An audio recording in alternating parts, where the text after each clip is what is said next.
성부 하나님께서 하신 일, 성부 하나님께서 하신 일이라는 제목으로 말씀 전하기 원합니다.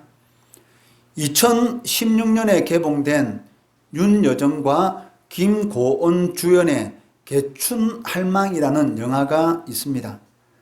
할망 개춘과 손녀 혜지의 가족애를 그린 감동적인 영화입니다. 영화 내용 중에 개춘할망과 손녀의 대화 가운데 저의 마음을 울리는 대사가 있었습니다. 제주도에서 일을 보러 서울에 왔다가 6살 때 손녀를 잃어버리게 되고 12년 만에 다시 만나게 되었습니다. 다시 만났을 때의 이 손녀의 모습은 세상의 세파에 많이 시달려서 불량 청소년의 모습으로 나타난 것입니다. 숨어서 담배도 피고 여러 행위들이 불량 청소년의 모습이다 보니 동네 사람들이 이런저런 말로 쑥덕거리기 시작하였습니다. 그럴 때 개춘할망이 손녀 혜지에게 바다를 보면서 하는 말이 있습니다. 이 대사가 저의 마음을 울리는 그러한 대사였는데, 영원한 네 편 대줄 테니 네가 하고 싶은 대로 살아라고 할머니가 손녀 혜지에게 많은 사람들의 쑥덕거림 가운데 힘들어하는 그 손녀 혜지에게 해준 말이었습니다. 영원한 네 편 대줄 테니 네가 하고 싶은 대로 살아. 누가 무슨 말을 하더라도 이 할망이 영원히 네 편 되어줄 테니까 두려워하지 말고 걱정 근심하지 말고 자유롭게 하고 싶은 일 하면서 살아라 라는 그러한 의미가 있습니다. 이 할머니의 마음이 어쩌면 우리 하나님 아버지의 마음이 아닐까 싶습니다. 하나님께서도 우리에게 이렇게 말씀하실 것입니다.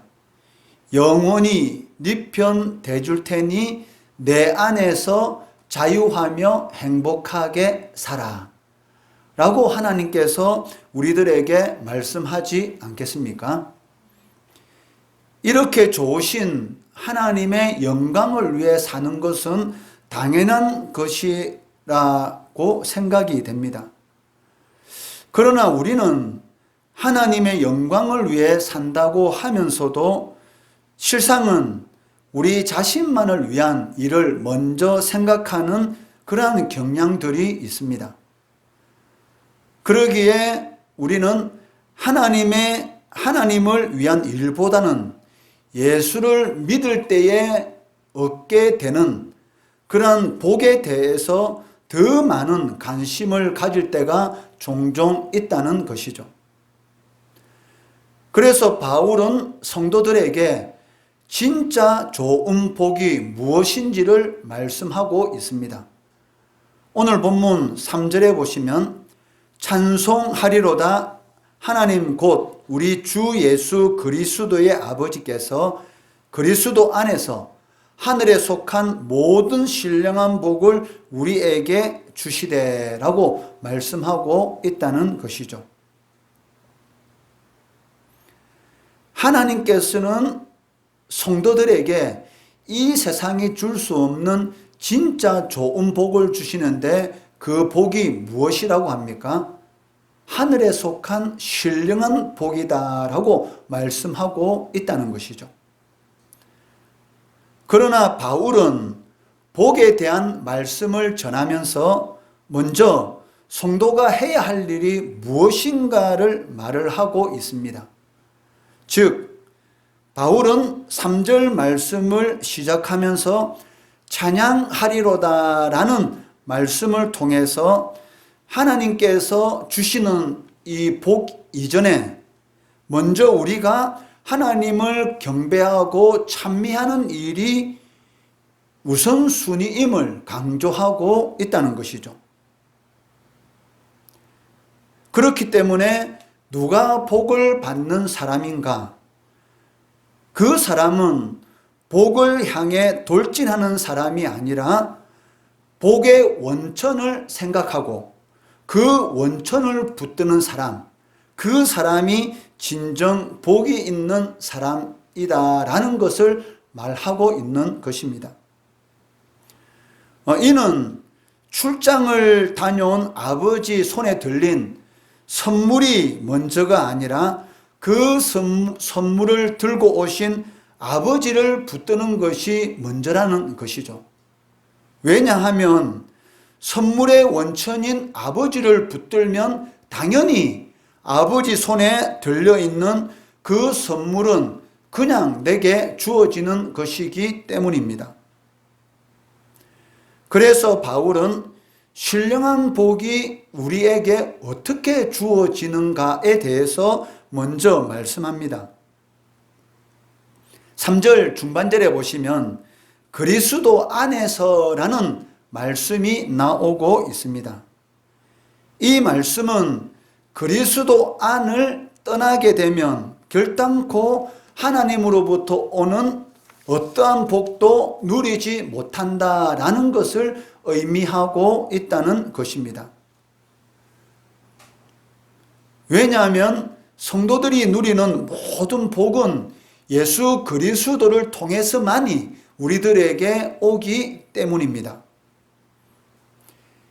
이에 관한 말씀이 우리가 너무나 잘 아는 요한복음 15장 5절 말씀이죠. 나는 포도나무요 너희는 가지라.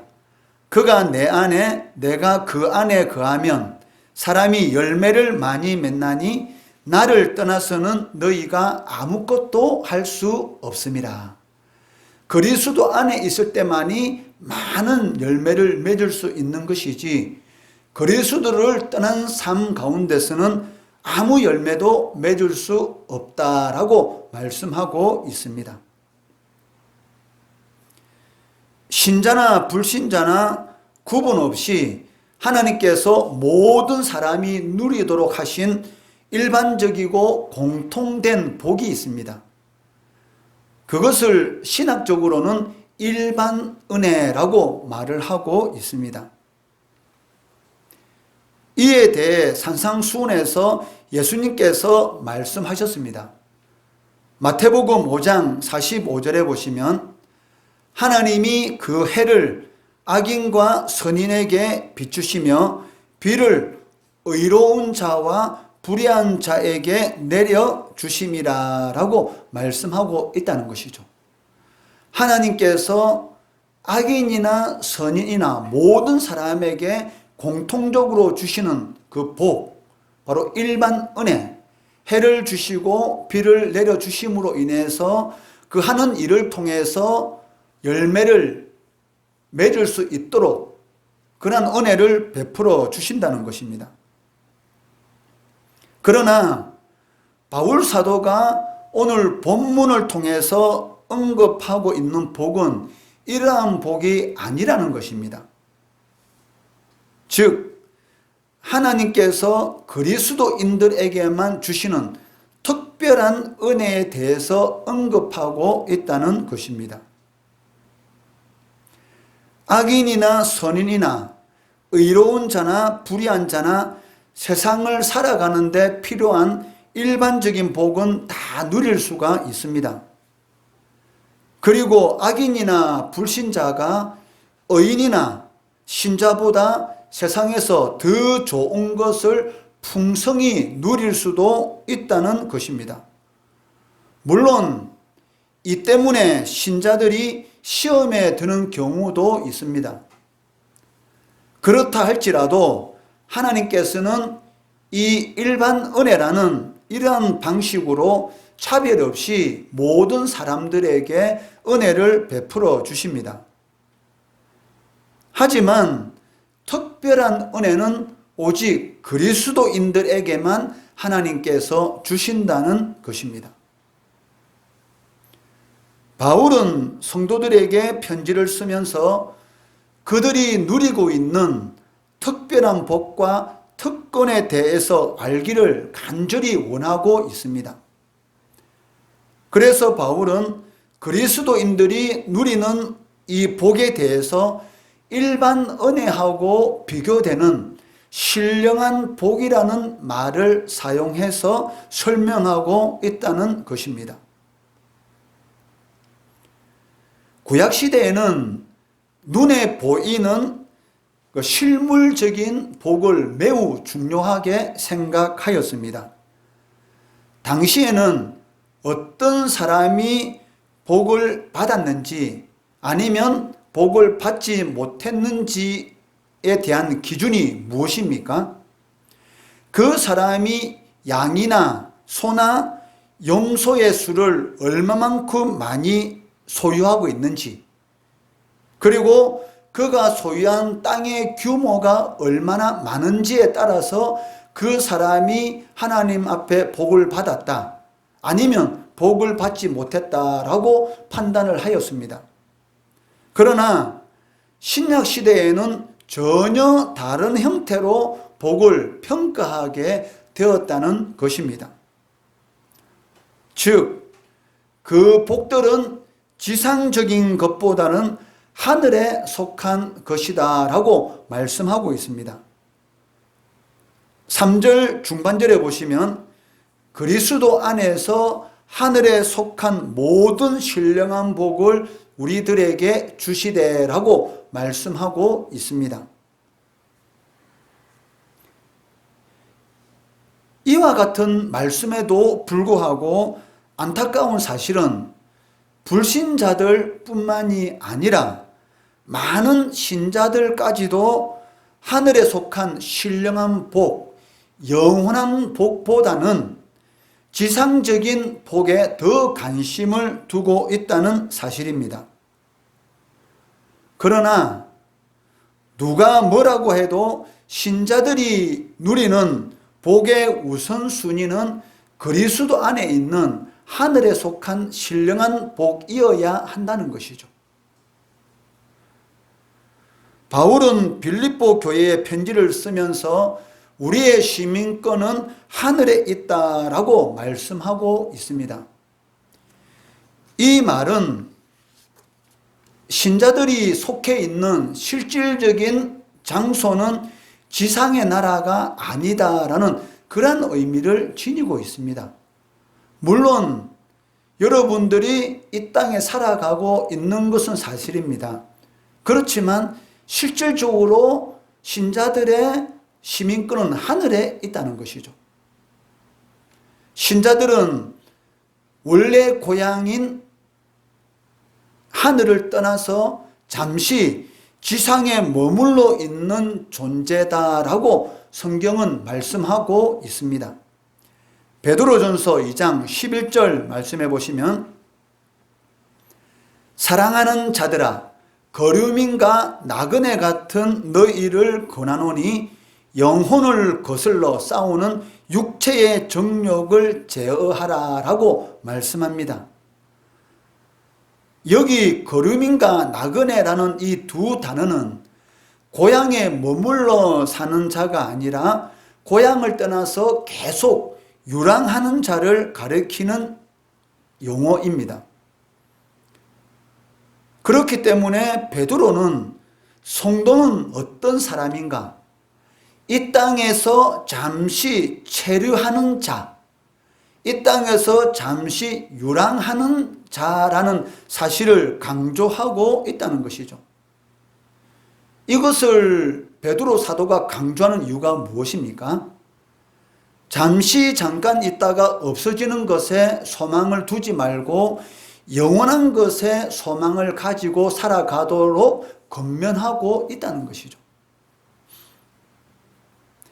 이처럼 바울은 3절 말씀을 통해서 하늘에 속한 신령한 복에 관하여 설명한 후에 이어서 성부 하나님께서 우리들을 위해서 하신 일이 무엇인가?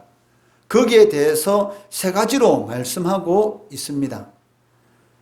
첫째는 하나님께서 창세전에 우리를 택하셨다는 것입니다.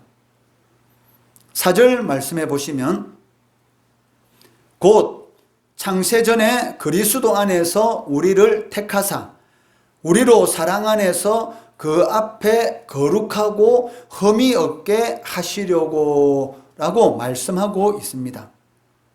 즉, 이 말은 죄인을 그리스도인, 즉 하나님의 자녀가 되게 하고 그로 하여금 하나님의 은혜의 풍성함을 누리게 하는 전제 조건이 무엇이냐면 하나님의 택하심이라는 것이죠. 하나님의 택하심이 없이는 이러한 은혜를 누릴 수가 없다라는 것을 말씀하고 있다는 것입니다. 여러분들이 이 자리에 나와서 이렇게 하나님 앞에 예배를 드릴 수 있는 그 이유가 무엇입니까? 하나님께서 여러분들을 창세전에 하나님의 자녀로 택하여 주셨기 때문에 이 자리에서 구원받은 자로서의 하나님 앞에 예배를 드리고 있고 또 예배를 통해서 하나님께서 주시는 그러한 은혜를 누리고 있다는 것입니다. 타락의 결과로 인간은 본질적으로 하나님을 대적하는 그러한 존재가 되었습니다. 그래서 성경은 타락한 인간에 대해서 무엇이라고 말을 하고 있느냐면 하나님의 진노 아래에 있는 자다라고 말씀하고 있다는 것입니다. 에베소서 2장 3절 말씀해 보시면 전에는, 즉 거듭나기 전에는 우리도 그 가운데서 우리 육체의 욕심을 따라 지내며 육체와 마음에 원하는 것을 하여 다른 이들과 같이 본질상 진노의 자녀이었더니라고 말씀하고 있습니다. 전에는 예수를 알기 이전, 예수를 믿음으로 말미암아 구원받기 전에는 우리들도 육체의 욕심을 따라 살아가던 진노의 자녀였던 것이죠. 이러한 본질상 진노의 자녀였던 자들이 어떻게 하나님의 진노에서 해방될 수가 있었을까요? 이는 하나님께서 구원하시기로 선택하셨기 때문에 그것이 가능했다는 것입니다. 이러한 하나님의 선택하심에는 우리의 어떠한 행위와는 전혀 상관이 없습니다. 그것은 오직 하나님의 기쁘신 뜻에 의해서 이루어졌다라고 성경은 말을 하고 있습니다. 5절 말씀해 보시면 그 기쁘신 뜻대로 우리를 예정하사 예수 그리스도로 말미암아 자기의 아들들이 되게 하셨다라고 말씀하고 있다는 것이죠. 우리들이 하나님의 선택함을 받아서 하나님의 자녀가 된 것은 우리의 어떠한 선한 행위를 통해서 하나님의 자녀가 된 것이 아니고 오직 하나님의 기쁘신 뜻에 의해서 아무 조건 없이 우리가 택함을 받음으로 하나님의 자녀가 되었다라고 말씀하고 있기 때문에 하나님 앞에서 우리가 자랑할 것은 아무것도 없습니다. 내가 다른 사람들보다 예배를 좀 더 잘 드린다는 것에 대해서도 마찬가지고 내가 다른 사람들보다 좀 더 헌신하는 것에 대해서도 마찬가지인 것이죠. 하나님께서 우리들에게 베풀어 주신 그 은혜에 비하면 그런 모든 것들은 아무것도 아니라는 것입니다. 둘째로 성부 하나님께서 우리를 거룩하게 하셨다는 것입니다. 4절 중반절에 보시면 우리로 사랑 안에서 그 앞에 거룩하고 흠이 없게 하시려고 라고 말씀하고 있습니다. 하나님께서 죄인인 우리를 선택하신 목적이 무엇일까요? 우리를 거룩하게 하시기 위함이다라는 것입니다. 만일 택함받은 하나님의 자녀들이 어리석게도 하나님의 인도하심을 꺼려하고 주저한다면 하나님은 우리를 거룩하게 하시기 위해서 또 다른 방법들을 사용하실 것입니다. 이를 히브리서 기자는 이렇게 기록하고 있습니다. 히브리서 12장 6절 말씀해 보시면 주께서 그 사랑하시는 자를 징계하시고 그가 받아들이시는 아들마다 채찍질 하심이라 하였으니 라고 말씀하고 있고, 이어서 8절에서는 징계는 다 받는 것이거늘 너희에게 없으면 사생자요 친아들을 함에도 불구하고 자녀가 전혀 바뀌지 않을 때에 그 부모는 어떻게 하십니까? 그 손에 무엇을 들죠? 회초리를 들게 되죠. 징계를 통해서라도 그 자녀가 부모가 기뻐하는 올바른 길로 들어서도록 하는 것을 볼 수가 있다는 것입니다. 기원전 587년 예루살렘이 바벨론에 의해서 항폐하게 되고 수많은 이스라엘 백성들이 바벨론으로 끌려가 70년 동안 포로 생활을 하게 되었습니다. 그런데 그 이유가 무엇일까요? 예레미야 25장 3절에 이렇게 기록하고 있습니다. 유다의 왕 아몬의 아들 요시야 왕 13째 해부터 오늘까지 23년 동안 여호와의 말씀이 내게 임하기로 내가 너희에게 꾸준히 일렀으나 너희가 순종하지 아니하였느니라. 예레미야 선지자가 무려 23년 동안 이스라엘 백성들에게 끊임없이 하나님의 말씀을 전했는데도 불구하고 이스라엘 백성들이 우상 숭배를 하고 가난한 자를 착취하는 그러한 하나님의 말씀에 불순종하는 그러한 삶을 끊임없이 살았습니다. 그래서 결국 하나님께서 하신 일이 무엇입니까?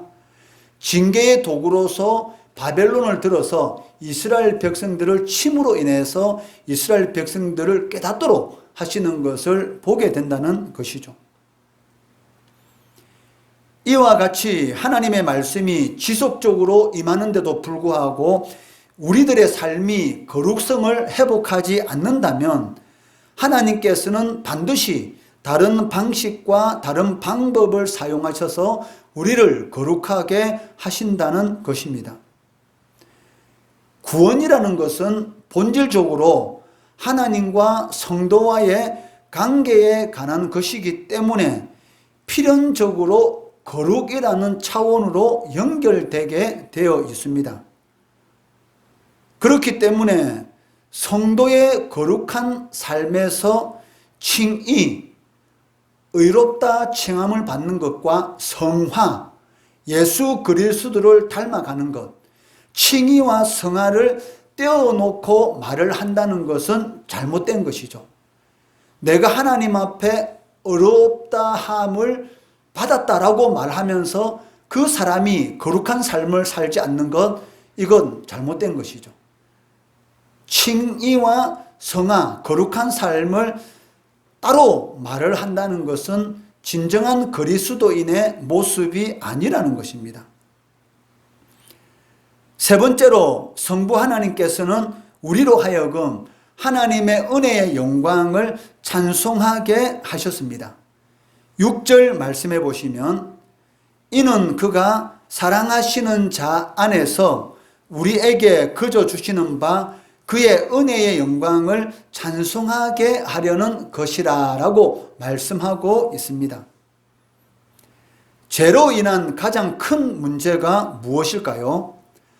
하나님을 영화롭게 하지 않는다는 것입니다. 죄의 진면목은 하나님께 마땅히 돌려야 하는 영광을 돌리지 않는 데 있습니다. 사람은 본래 하나님을 영화롭게 하는 존재로 지음을 받았습니다. 그래서 이사야 선지자는 이렇게 기록하고 있습니다. 이사야 43장 21절 말씀 같이 읽어볼게요. 시작. 이 백성은 내가 나를 위하여 지었나니 나를 찬송하게 하려 함이니라. 하나님께서 사람을 창조하신 그 목적이 무엇입니까? 하나님을 찬송하도록 하기 위해서 하나님께서 사람을 지으셨다라고 말씀하고 있고, 고린도후서 10장 17절에서 바울은 무엇이라고 말씀하고 있습니까? 자랑하는 자는 주 안에서 자랑할지니라 라고 말씀하고 있습니다. 이 말씀의 뜻은 자신이 어떤 선한 행위를 했다고 해서 그 선한 행위에 대해서 그리스도 안에서 자랑하라라는 그런 의미가 아닙니다. 자랑하는 자는 주 안에서 자랑하라라는 이 말은 오직 주님만을 자랑해라라는 그런 의미를 가지고 있다는 것이죠. 자신이 아무리 선한 행위를 해서 하나님께 영광 돌리는 삶을 살아왔다 할지라도 자신을 자랑하면 되지 않고 누구만 자랑해라, 오직 주 예수 그리스도만 자랑해라라는 그런 의미가 이 말씀 속에 함축되어 있습니다. 말씀을 맺겠습니다. 성부 하나님께서는 우리들을 위해서 세 가지 일을 하셨습니다. 첫째는 창세전에 우리를 택하셔서 하나님의 자녀를 삼아 주셨고, 둘째는 우리를 세상과 구별하셔서 거룩한 삶을 통해서 하나님께 영광 돌리도록 하셨고, 셋째는 하나님의 은혜의 영광, 즉 창조 목적인 하나님의 은혜의 영광을 찬송하도록 우리를 불러주셨다는 것입니다. 그렇기 때문에 택함 받은 하나님의 자녀라면, 여러분들이 진실로 하나님을 믿는 사람이라면 성부 하나님께서 하신 이 세 가지 일, 그리고 이 세 가지 일들을 통해서 하나님께서 원하시는 그 일을 이루어가고 또 그 목적에 맞는 합당한 삶을 살아가는 것이 당연하라는 것이죠. 그러한 삶을 통해서 하나님께 영광 돌리는 우리 성도들 되시기를 주의 이름으로 축원합니다. 기도하겠습니다.